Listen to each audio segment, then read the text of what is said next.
Singapore భాగస్వామ్యాన్ని పునరుద్ధరించండి, గోదావరి పెన్నా అనుసంధానానికి సహకరించండి, విదేశీ పెట్టుబడులు ఏపీకి వచ్చేలా చూడండి, రాష్ట్ర జీఎస్టీలో సర్ఛార్జీని 1% పెంచండి, కేంద్ర మంత్రులకు చంద్రబాబు వినతులు, నిర్మలా సీతారామన్ జయశంకర్తో సీఎం భేటీ అన్నటువంటి వార్తని హైలైట్ చేశారు. లేకపోతే అవే అబద్ధాలు, అధికారం పోయినా మారని జగన్ తీరు, అప్పులు ఉద్యోగాలు ప్రగతిపై అసత్యాలు, అధికారంలో రావడానికి అబద్ధాలు ఆలంబన, అధికారంలోకి వచ్చాక అబద్ధాలు, అధికారం పోయాక అవే అబద్ధాలు, ఇది మాజీ ముఖ్యమంత్రి వైసీపీ అధినేత జగన్మోహన్ రెడ్డి తీరు, చంద్రబాబు కంటే తానే బేషైన పాలకుడని, తనేదో పురోగామి పాలనని చెప్పుకునేందుకు జగన్ నానా తంటాలు పడుతున్నారు, ఇందులో భాగంగా అనేక అసత్యాలు అర్ధసత్యాలతో కూడిన గణాంకాలను తన రోతపత్రిక ద్వారా జనంలోకి వదులుతున్నారు అన్నటువంటి వార్తను హైలైట్ చేశారు. జగన్ రోతపత్రికలు ఎప్పట్లాగే అప్పులపై అనేక అబద్ధాలు చెప్పారు.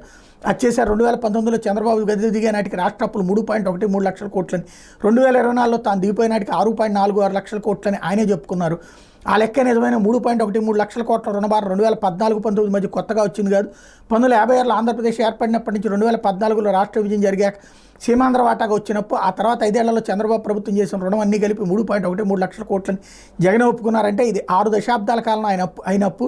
దీన్ని జగన్ 5 ఏళ్లలో రెట్టింపు చేసి 6.46 లక్షల కోట్లకి చేర్చారు.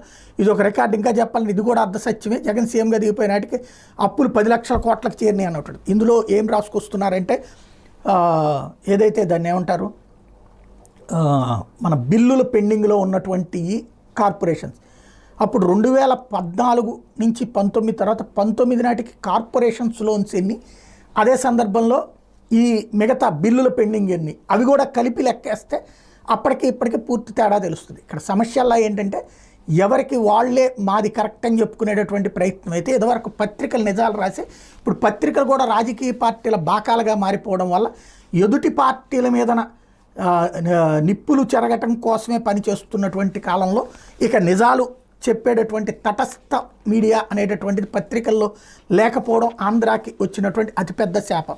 లేకపోతే పరిపూర్ణంగా